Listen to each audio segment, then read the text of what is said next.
Good morning, good afternoon, and good evening, and welcome to Energy Speaks Back, powered by B2B Energy. My name is Paul Webb, and I'm the founder of B2B Energy, and I'm your host. Weekly, I present to you energy experts from around the world. Welcome to episode 151. Our purpose, as always, is to provide a good understanding of energy management knowledge from around the world, which is available today for us to deliver savings that impact on our planet. Welcome, energy enthusiasts, to another enlightening episode of Energy Speaks Back, and my first with an overseas guest face-to-face in Hong Kong. Today's guest has been based in Hong Kong for many years, and though he was born in Australia, he has travelled the world working in the hospitality sector, focusing on business and energy strategy. Our conversation leads with the energy use, corporate energy affairs, and the energy use ecosystem. Therefore, without any further ado, let's dive into the conversation with Robert Allender.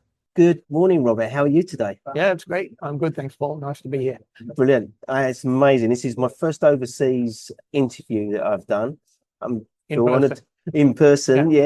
Yes. Feel very honoured that you're here today to meet me. Yeah. And already we've had a really good conversation behind the scenes. We did. And wow, we've got some really good stuff to talk about today and some good content. So for the benefit of our audience today and our listeners, which are mainly energy experts from around the world, can you give us your background story and a bit about your origin as well? Yeah, sure. I'm not an energy expert. I'm not even an energy management expert, although I spent a lot of time in that field.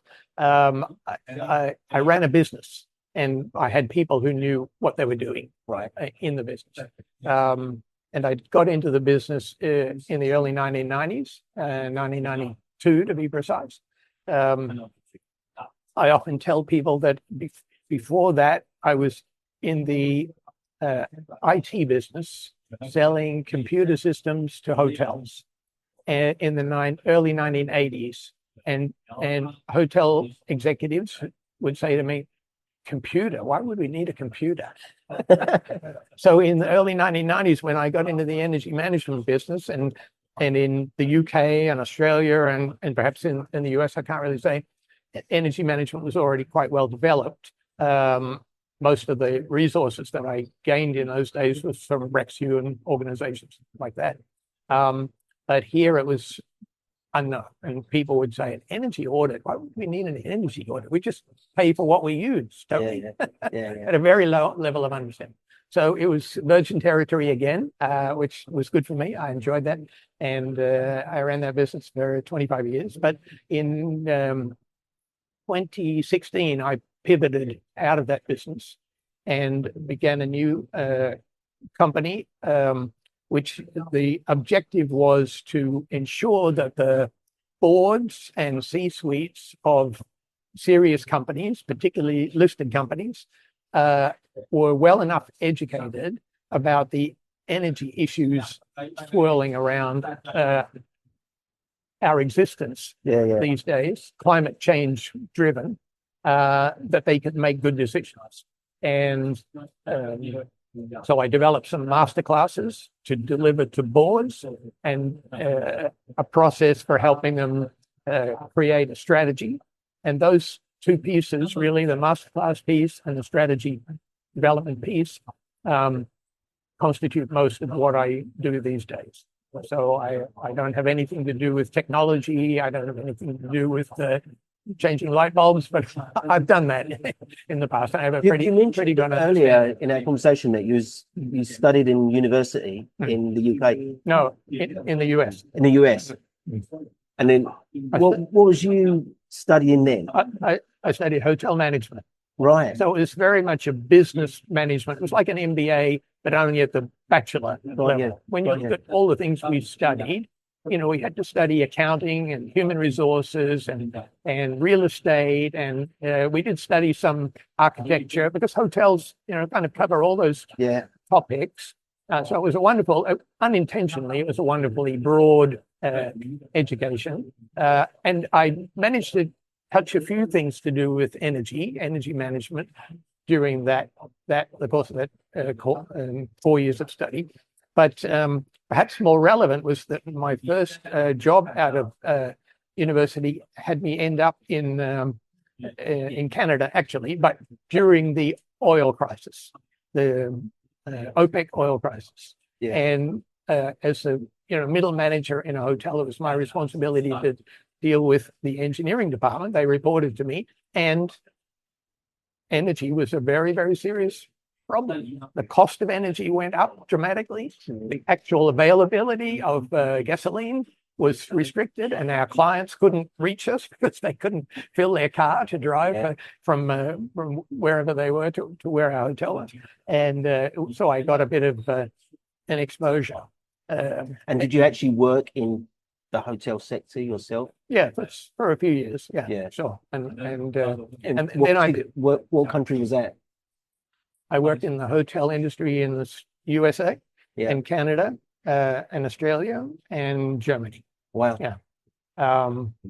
But that's very ancient history. But I think one pertinent thing is that at some point I came across a book that was written in 1979 about energy management for hotels. Right. And I promise you, every single page of that book is still relevant today. Well, everything that Can you remember the name of the book? I think it was called Hotel Energy Management or something of that nature. It wasn't very grandiose. We'll have to look that up. It was published by the American Hotel and Motel Association. Right. I think now it's called the American Lodging Association or something. But in any case, the remarkable thing, as you and I were speaking about earlier, is too much has not changed. Yeah. And the world has changed. Yeah. And the world's relationship with energy affairs has changed. Corporate relationship with energy has changed. But almost every page of that book has things we still need to be doing. And many of the things that this author was telling us to do in 1979, we still haven't managed to. If we still had to be told to, clean our teeth for every day of our life, we would be pretty stupid. Yeah. But somehow we still need to be told, not to use more energy than we actually need. What's the point of using more than the business requires? But we haven't grasped that to a lot of levels. But would you like to grab a guess of why we still don't do that? Mindset. Yeah. And so one of the things that I'm trying hard to do with my current company is to make sure that the tone from the top, the board and the C-suite, is sophisticated enough and obviously not ignorant of the realities that they can put in place the instructions so that the people below them get on with the job. I looked at some of the interviews that you've done before. 150 is a pretty remarkable number of interviews. And a lot of people are still trying to sell something to someone who doesn't buy it, even though it's what we might call a no-brainer. Yeah. And the reason that they're doing that is because they're trying to sell up the ladder to a C-suite and a board who have got no idea. Yeah. They're really still thinking energy is a cost. That we just have to pass on to our customers. Isn't it like the children telling the parents what they need to be doing, isn't it? Yeah, or even more painful than that, because people don't like to propose something to their boss and have them reject it. So they don't propose it at all. Got you. Or it's got to have a ridiculous payback. Oh, if it doesn't pay back in 2 years' time, we're not going to do it. Okay, but climate change is coming. And then sometimes it's someone else coming in telling the C-suite what they need to be doing. They sometimes listen to that, don't they? That happens too, But I think most of the problem still lies in the fact that if you're a board member today, or a very senior C-level executive, the chances are that you've never dedicated any serious time to understanding energy use. And why would you? Because it's just a resource that your company uses to create value, and it's been For 100 years, it's been the same. Yeah. We buy it, we run it through some machines, we get the value, we pay the bill, and we start all over again. Yeah. Not very well settled, not uncomplex by any means, but not changing and not risking business continuity or reputation risk or anything. And suddenly, almost suddenly, not really suddenly for those of us paying attention, but suddenly corporations have to deal with all those things. They have to deal with decarbonization and what that's going to do not only to their company and their business model, but their suppliers, companies and business models, and their customers, companies and business models. Decarbonization is going to change a lot of things. And if the board haven't applied their brain power to thinking it through, these things are going to cause nasty surprises. They're not going to leave them untouched. The same thing with the energy transition. The decarbonization is more about an activity, and the companies need to be measuring and understanding how to decarbonize. The energy transition is an even bigger thing. It's happening out there in the world. The energy supply system is going to change. Where is that going to hurt? If you're Toyota and you're running a plant in Thailand and the energy supply is cut off because of flooding or because of some other natural disaster, and your production line stops, someone's going to point the finger and go, well, we knew about the energy transition for a long time. Why haven't we planned for it? Yeah. The third thing in that set is scope 3. And we now see companies needing to understand to quite a detailed degree the energy use patterns of their suppliers in particular, but also their customers. And let me give you an example, which once I saw it was, like the most eye-opening example I can give. And that is, so your audience will know scope 3 pretty well, but they're probably mostly thought about the supplier side and the energy use of the suppliers. But there's also the customer side and the energy use of the customer, which has to be accounted for. If you're a automobile company, now you have to be accountable for the greenhouse gas emissions of your customers. But I digress. The example that I wanted to give you was Costco. Costco is one of the biggest big store retailers in the United States. It's an enormous company. And if you and I were thinking, well, what's their carbon emission? What's their carbon footprint?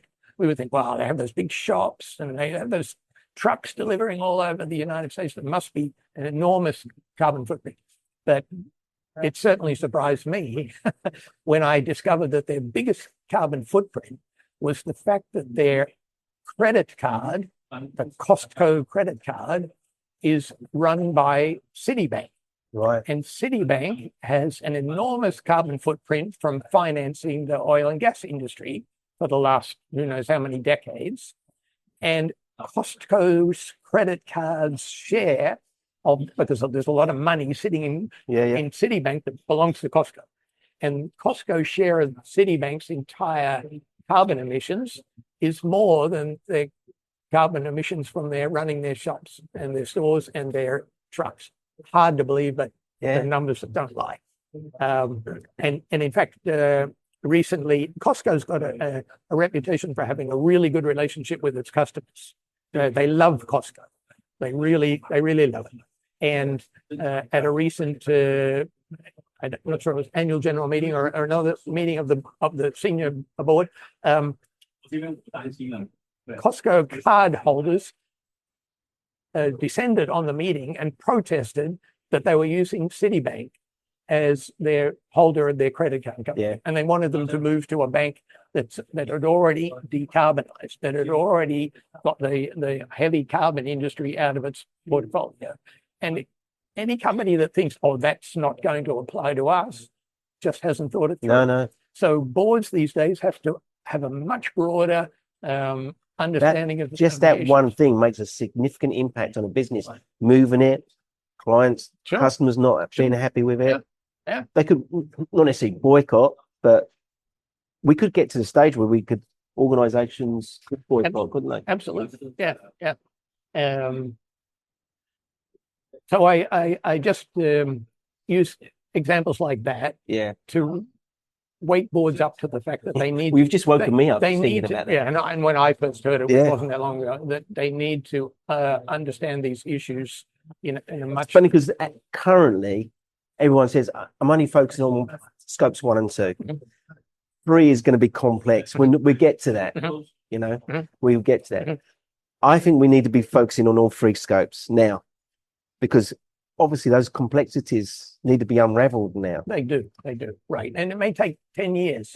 But you don't start the 10-year clock in 10 years. You start the 10-year clock now, and you create competitive advantage by doing things now that will take 10 years. Because if your competitors are sitting on their hands thinking about it, and you've already got step 1, step 2, and step 3 in place, and you're ready to tackle something more material, the company that deserves a pat on the back for that, in my opinion, is Walmart, because Walmart was already aggressively working with its supply chain, most of which is here in China, in 2005, 2006, bringing their top tier suppliers together into a giant arena and giving them a lecture about energy efficiency. Now, okay, in those days it was just energy efficiency, not carbon efficiency, but it was definitely an outlandish thing for a retailer to tell its supply chain how to run their machinery. But they were already doing it. Robert, you're just reminded me about a conversation we had right at the beginning, and we was talking about our ages and about how long we've been in the industry, and we never give up. We're never going to retire. I'm 60 now, thinking, 5-year plan, 65. No.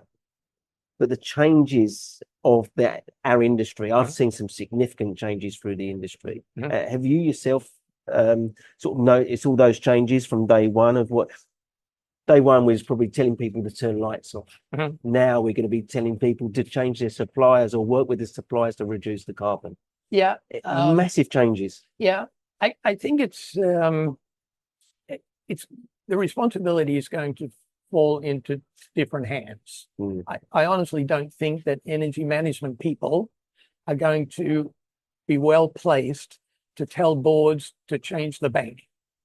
But there are individuals and departments inside large companies, who treasury, for example, or marketing and public relations, who are in a position to say this is going to affect us, and this is what it's going to cost if we have it damage our reputation. We've done some analysis, and this reputation hit is going to cost us what. And those sort of I think energy management people have got their job cut out for them because of the changing nature, particularly of energy supply.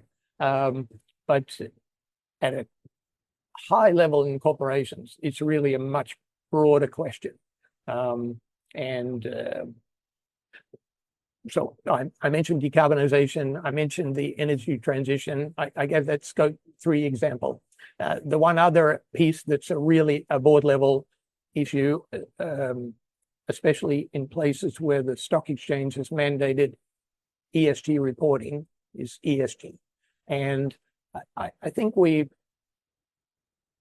ESG was a poor choice of names for what was intended with that in 2004, when the UN Principles of Responsible Investment came up with that definition and that term.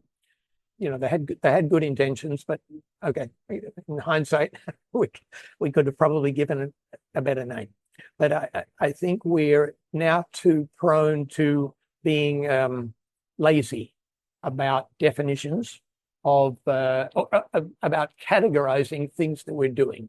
I find it ESG is such an enormously broad set of issues, from child labor and whistleblower practices and governance, etc. Right. Yeah. So it's far too broad for when someone tells me they're an ESG expert, I just smile. Anyone who claimed to be an expert in all of those things would have the brain of two Albert Einsteins. It's really not something anyone could even really get their arms around, all of those issues. Of course, they can get their arms around the issues related to some particular question they're trying to deal with. But the point I wanted to make was that there are a significant portion of ESG issues that are specifically about energy and carbon. And I always like to remind people, carbon's just a waste product from using energy. It doesn't magically appear. It's not a standalone exercise. It's a waste product from using energy. And I won't put you on the spot here, but I do like to ask people what they think is the #1 cause of climate change and listen to their response. Because, well, the responses are many and varied, but and perfectly fair answers might be the oil and gas industry. But an industry doesn't actually cause climate change. Or they might say coal. And of course, burning coal, it causes climate change. Yeah. But here I have a lump of coal. It's not causing any climate change. No. What causes climate change is energy use, burning fossil fuels so that we can use energy. Now, we want to use energy and we need to use energy, but if we don't kind of grasp the line of attack, what things happen when, why, we'll continue to blame a lump of coal or an industry about something that's actually caused by an activity, business energy use. Some of your audience might be familiar with Our World in Data, a UK organization. I think they're at Oxford, but they could be at Cambridge University. One of the two. I shouldn't. 50-50. Yeah, 50. And many people in the world, I remember Bill Gates praising them to the sky one time as well. They do some wonderful data analysis and presentation. And they have a classic infographic that I've seen hundreds of people use, showing the breakdown of the causes of climate change. And some of it's due to agriculture and some of it's due to industrial process. But 73% is due to energy use. And 61% of that is business energy use, the other being residential energy use. So here we have the #1 cause of climate change, energy use, but we're not actually addressing it in those terms. We're trying to solve climate change, in 100 different ways, and I don't want us to stop. But I always insist that we'd be better off if we tackled it from the point of reality. What's the activity that's causing it? Now we can examine that activity and make better decisions about it. That's where energy management comes in. Yeah. But not understanding, what the actual activity that creates 61% of greenhouse gas emissions.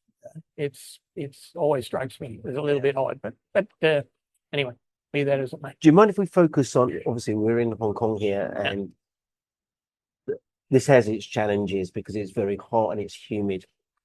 I've noticed the temperature sort of over the last 3 or 4 days, it starts at 30 and finishes at 30. In the UK, we start cold, ramps up. Here, we wake up at 30, we go to bed at 30, and it's humid all the time.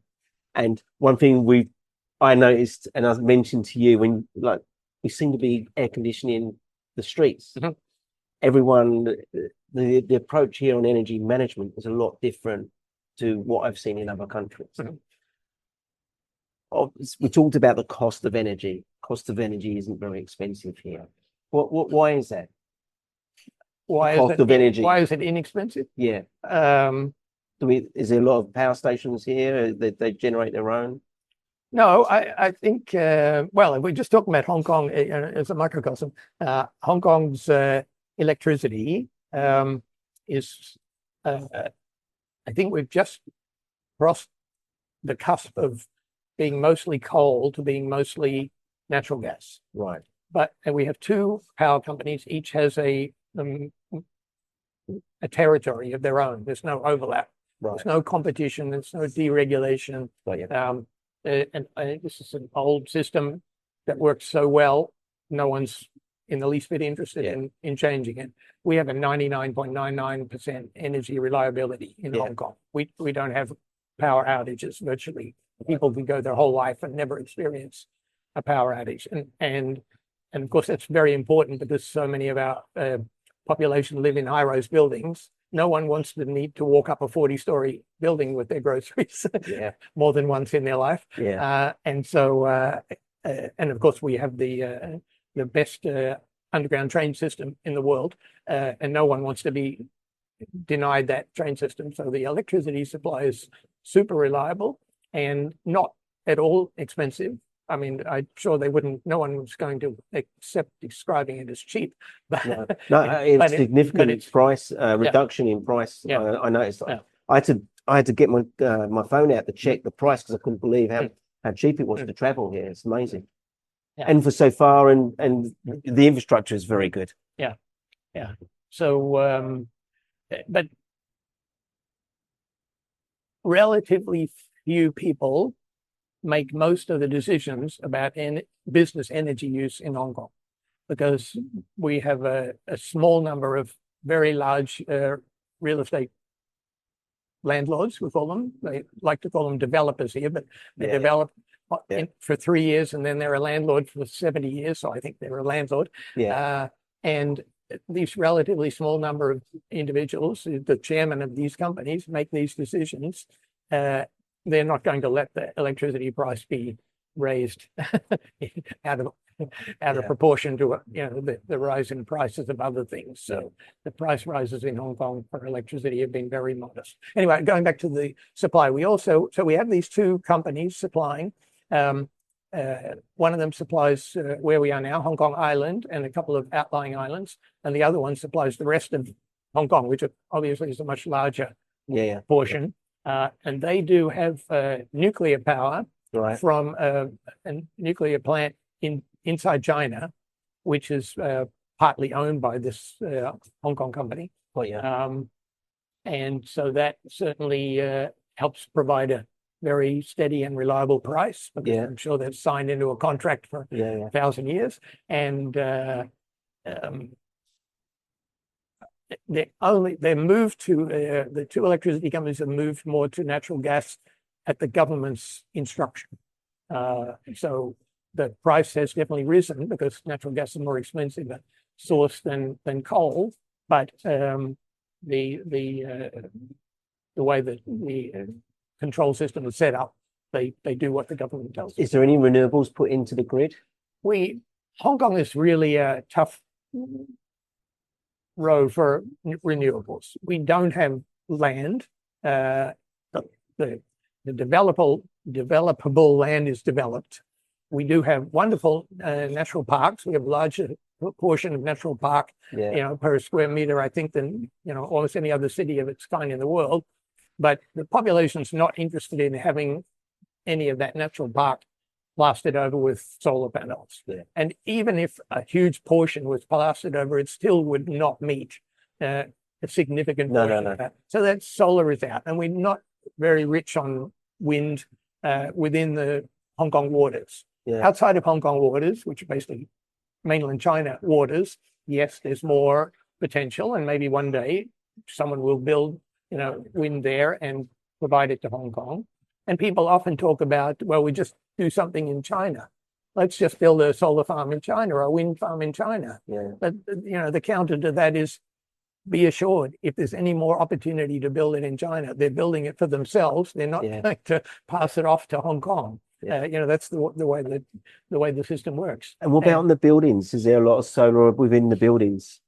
No. And again, for a high-rise building, rooftop solar is only going to make a minute impact on the whole building's electricity, and a lot of the roofs are already quite full with air conditioning equipment and lift engine rooms and things of that nature. So it's not vast open shopping malls like in the United States, where where a Walmart may have a 2.5 acre shop, and roofing that will supply the whole shop. That's really not how we have things set up. Where do you think the opportunities are to improve that, to make that a better ratio? Well, of course, if we were really talking technological advance, then BIPV, built-in photovoltaic, would be great for Hong Kong, but it's a long way from being cost effective. Yeah. And I'm sure once it's cost effective, people will do it. And even if it were, cash flow neutral, the government might force people to do it.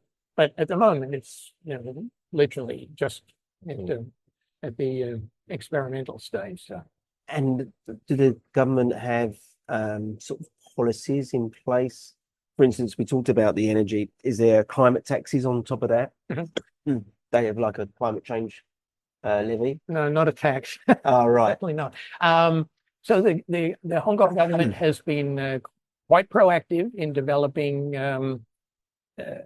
targets for Hong Kong reaching as net zero by 2050.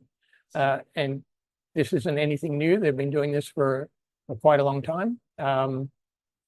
Since a lot of your audience, I guess, is British, maybe they can. Actually, most of my audience are American. Oh, are they American? Yeah. Okay. Well, they might not. We have a higher percentage of people in America. Okay. Okay. Fine. Because some of the long-range planning for Hong Kong's electricity supply was already in place when the British was still running Hong Kong. Yeah. Before 1997. For example, the move away from coal to natural gas was already a policy, under the British. Right. So, and I mean in the early 1990s, not the last day, but in the early 1990s. So people have been thinking about this, for a good long time. Yeah. But I'm sure you can imagine in the early 1990s, PV wasn't a cost-effective solution. No one thought the price would drop by 90% or 95% or whatever it has in that period of time. So fair enough that those things are being addressed, with a different set of figures in mind than they were back then. But Robert, you had an energy business here. In fact, we're sitting in one of your clients many years ago, and your video. People need to go and watch your video because I was quite amazed at the age of the video and the stuff you was talking about was like you could turn it into a modern day video, change the narrative, couldn't you? The stuff you were saying there is exactly what we're saying today. Yeah, well, and as I was alluding to with that gentleman's book in 1979, I think he was probably saying, with whatever technology was available in 1979, he was certainly already saying we need to, measure and monitor the electricity consumption at a more granular level so we can make more granular decisions. And you've got to give people the tools to do the job, and that's certainly data is one of the tools. So, cannot manage what we don't measure, which is what I always say. Although I'll interject by saying a lot of my energy manager friends devote a lot of attention to measuring things that are not material. And I often think we should have like an annual materiality test going back and looking at the things that we've been collecting data on and spending our time looking at, and make sure that we're being wise about those things. And as you know too, and I've certainly seen this experience myself back in my energy manager days. Not only what gets measured gets managed, but what gets measured gets reported up the line, and people up the line start saying, well, this number hasn't been improved. And so someone makes an effort to improve that number, but actually it's completely immaterial, but it's a number and someone wants to see it being a smaller number. So I think there's, again, probably some more education that needs to take. More direction regarding what we should be measuring. And as I said, I can remember instituting policies in quite a few of my clients about doing a review of the things that they were doing and not just continuing them because they've been stamped and budgeted for. As I mentioned before, too often what we do is because it's changes we want to make aren't made because it's not in the budget. And yet what's in the budget may be completely unnecessary, but it's in the budget. And we really have to break out of that. And that's not, energy managers can't make that break. That break has to be made at the very least at the finance committee level and, Yeah. and say that's not the right way to make decisions. I mean, the same thing with the simple payback method. I mean, I've heard it panned so many times, and yet almost every document I come across about some wonderful idea about energy technology has got a simple payback number in there, and I'm going, oh, come on, let's upgrade our thinking on this a little bit. So do you think there should be more of a life cycle cost analysis? Absolutely. Yeah. Yeah, sure. Yeah. Because it shows a bigger picture. And not only a life cycle cost analysis, but a life cycle benefit analysis. Yeah. We don't pay nearly enough attention to the value creation part of using energy. We're using energy for a purpose. We're not using it for a hobby. Yeah. We're using it to create value. But too many people have not challenged their thinking enough to identify where that value is and how that value could be increased. And so I never tell my clients, "Oh, try to use the least energy you possibly can," because this is not. Because you're removing value out of the business. Absolutely, yeah.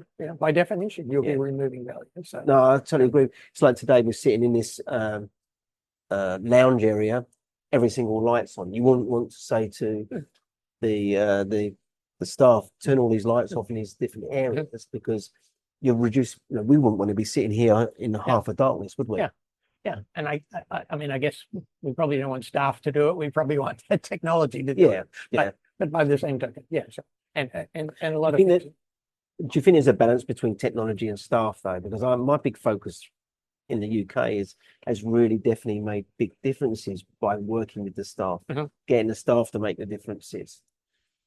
Sure. Technology is great, yeah, but maybe as part, I always say energy management's a journey. Let's focus on the staff first and then start working it into the technology. Yes, absolutely. I'm definitely not suggesting we run out and buy a lot of technology. And definitely I always want input from the line people who are dealing with the issues on a day-to-day basis, and never just drive in a new truck and and assume it'll do the job. But that being said, to get uniformity, I think, and nowadays we have AI helping us make those decisions better. So I can remember reading something about lighting levels, for example, and the human eye can't even tell a 30% reduction in light levels. So if we reduce the light levels on all that artwork by 30%, no one would know, except the electricity company.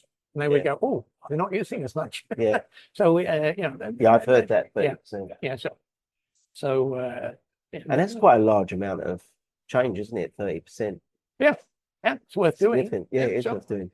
Well, I'm perfectly happy to deal with payback, but I want the payback to be over the entire life of the project and compared to the cost of what climate change is going to cost us, not compared to doing nothing, which seems to be the. So your role now, you mentioned earlier, you've moved away from the energy management. You're now more focused on strategy with the C-suite and the board, etc. What do you think your challenge? That's a big change, but what are the challenges surrounding your role now within this industry?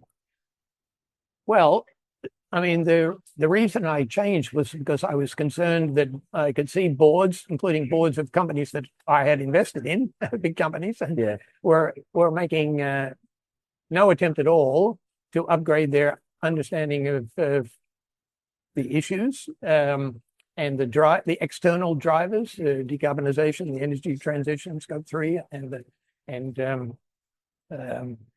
energy half of ESG, and so by definition, they weren't going to be improving the decisions that they were making at their level. And the only reason that they're doing it now is because of ESG reporting requirements from the stock exchange. They're not doing it because they saw the light. Okay, I'm sure there's 1% somewhere that are doing it because they saw the light. The CEO of Interface Carpet Company comes to mind, and the founder of Patagonia. But we keep using those same two examples. And poor Paul Polman and Unilever lost his job over it. So I think the reality is that being obliged to report data and show improvement in those ESG data points is forcing boards to take responsibility. But if they don't know what they're doing, they're just humans. They're going to make the same sort of assumptions that the average man on the street makes. That we'll just change the light bulbs and turn the air conditioning down a couple of degrees, and we'll be right. And clearly, that's so short of what's going to be needed. And so I when I took it upon myself to take that role of being an educator of boards, I took it in full light of the fact that I'm not an engineer. I'm a businessman. Yeah. I understood the business issues. I always dealt with it from a business issues point of view. So you bring yourself to their level, really, aren't you? Well, and I think I understand. I definitely. If you went in on a technical aspect, I think you worry them, and then they don't need. Deal with this person regarding the technical side of it. Yeah. So I think the how long you been doing the strategy side? Since 2016. Right. So a good while, and the objective is to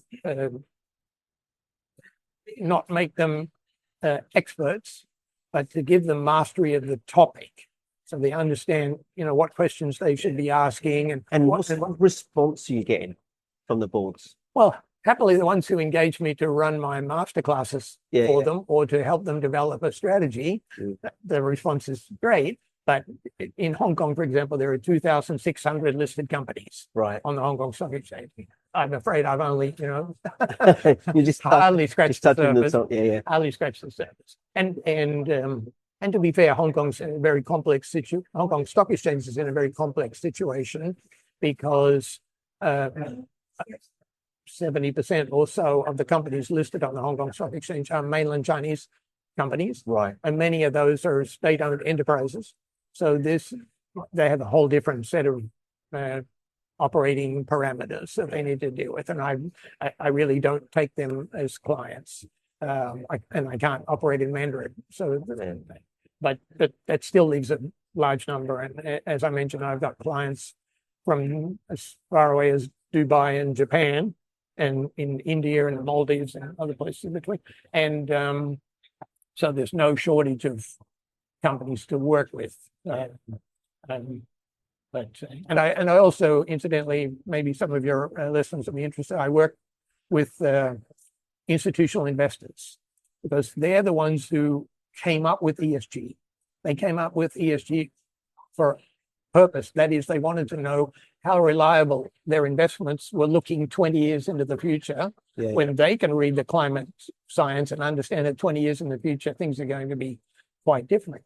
So, and considering they did that in 2004, and now we're 2024, that 20 years, we can say, yes, we can see things are quite different. Now imagine another 20 years, and you're a pension fund, and you're planning on paying your pensioners out of the investment. They definitely want to know whether the companies they're investing in are going to be still there.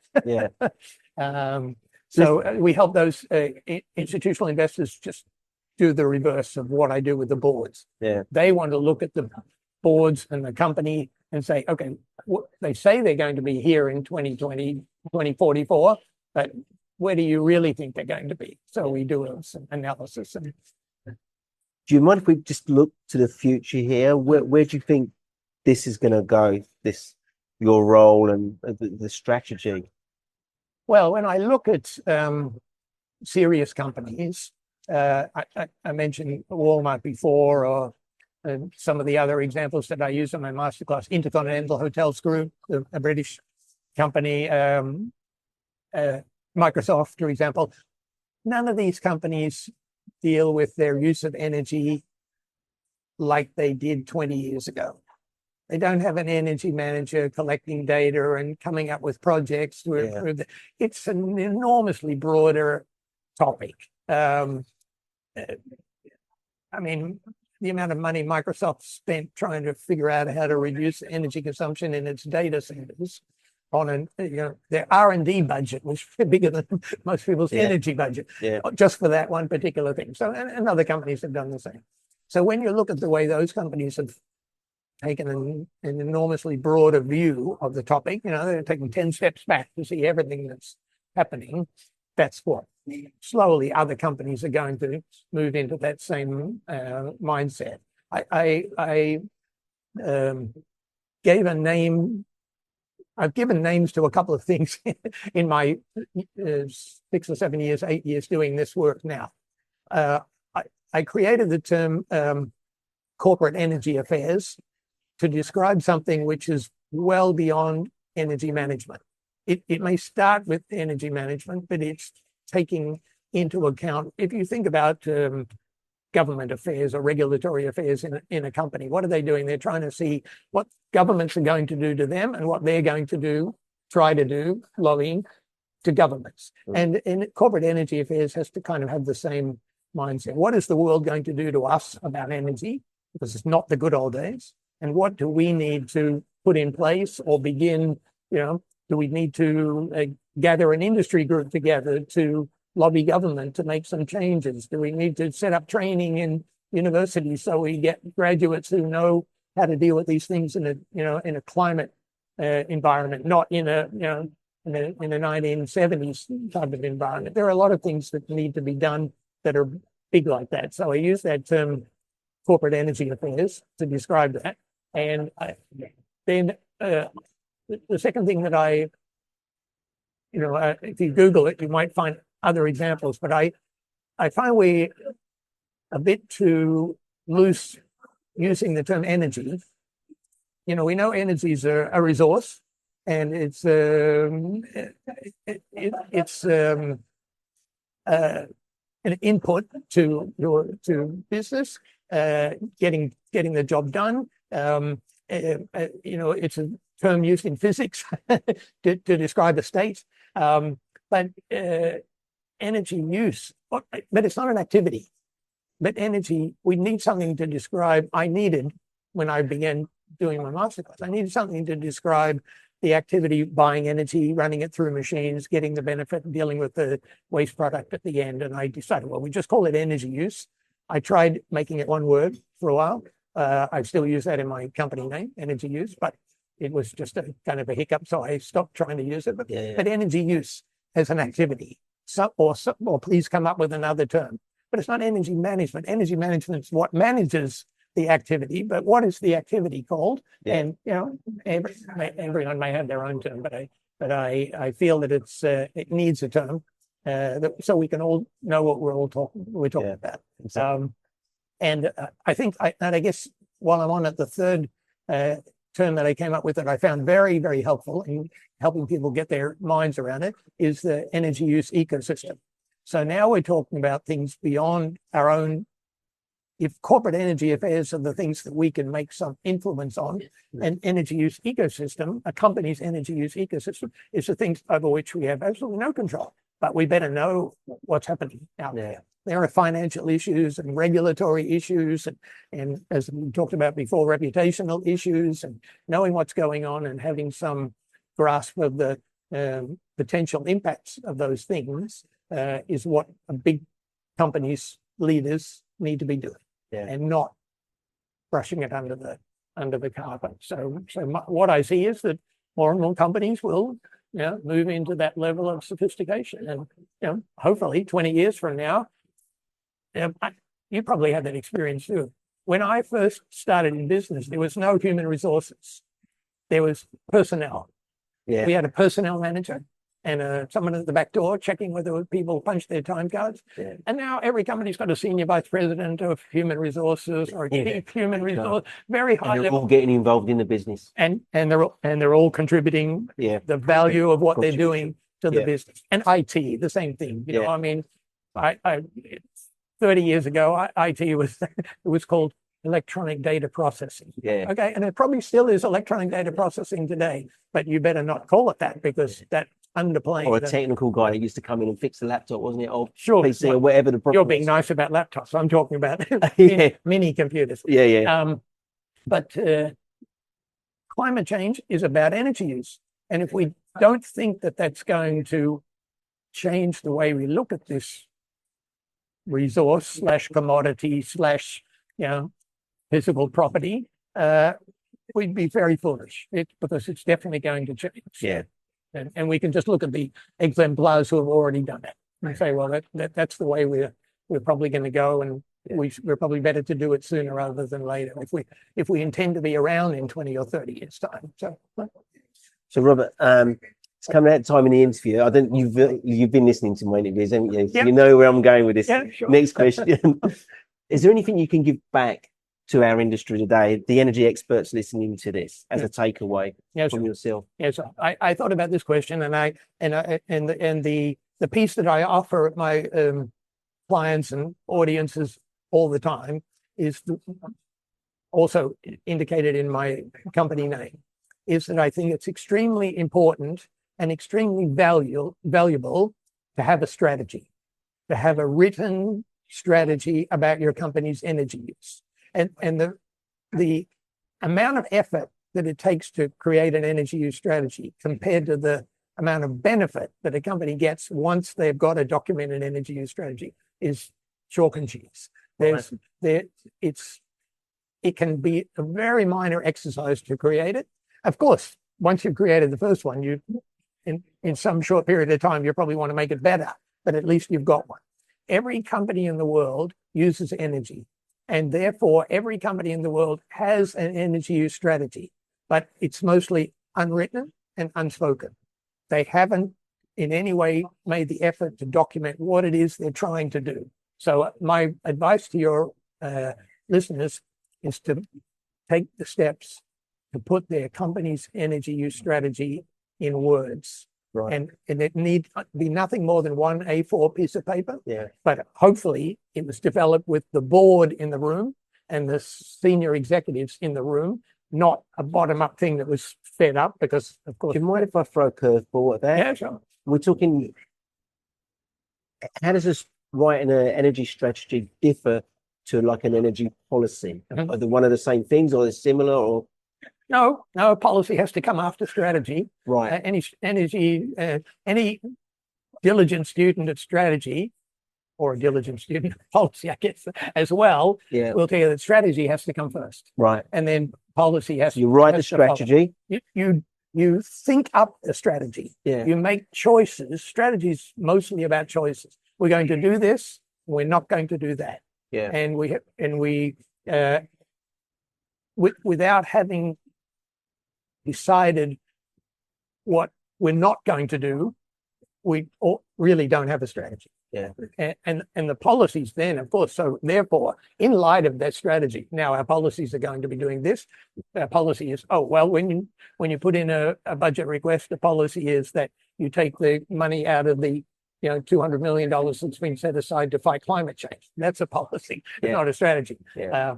And have you written, have you prepared yourself, not a blueprint of this, but like the principles around what should a strategy should look like? Is there something you can share with us today, or is... well, obviously being commercial here. Again, it's not rocket science. It needs to cover the things that energy managers deal with. But it's managers are managing something. But if they haven't articulated the strategy behind what's being done, they'll just keep doing, what they were told to do or what they've thought up to do. And of course, that we have to accept the fact not having a written energy use strategy worked perfectly well for 100 years. So let's not laugh and say, oh, how foolish. But let's not also think the world hasn't changed. The world's changed dramatically, and energy use is so intimate to the details that we're going to have forced upon us, that now not having a strategy should look foolish. And again, you only need to compare it to another type of strategy. Any company that says, oh no, we don't bother having a marketing strategy, we just throw things at the wall or advertise where our whim takes us. Anyone who doesn't have an IT strategy and says, well, we just look at what tech comes along and what new ideas, and we just have a shoot at it and see where it goes. No, they've got a strategy, and again, of course, they keep changing it. They need to keep revising it, but they need to have a kind of a base to go. I really understand that. And that's really what, given those big four externalities that I mentioned, that companies are just simply unwise to not have a strategy. I think it's very involved investing, $200 million and taking up 6 months' time of the board's training and working time. Okay, you might say, well, that's really a lot. We're going to be doing that about AI. I just want you to know. But if it's only going to take half a day, or a day, and you're dealing with the number one cause of climate change, I think it would be very hard to justify not having a strategy. And one of the things I should point out when I'm dealing with the institutional investors, I say, well, just ask your portfolio companies to send you a copy of their energy use strategy. And the responses that you get from that inquiry will tell you a lot. So, well, but that it's blunt. The kind of things you've said today has blown my mind regarding the climate change. What's the biggest impact on it? And that really, the strategy has really sort of opened my eyes to what we've been talking about today and what we do every day. I'd like to say thank you very much. I sent that email out to a website. It found its way to yourself, mate. And I think that's really, so I'm really pleased that that's happened, and it's been a privilege to. We're happy to have you visiting Hong Kong and spending your tourist dollars in our economy. So it's a win-win situation, isn't it? So thank you for your time, and please, you and your family, stay safe in these times. You too. Thanks a lot. Thank you.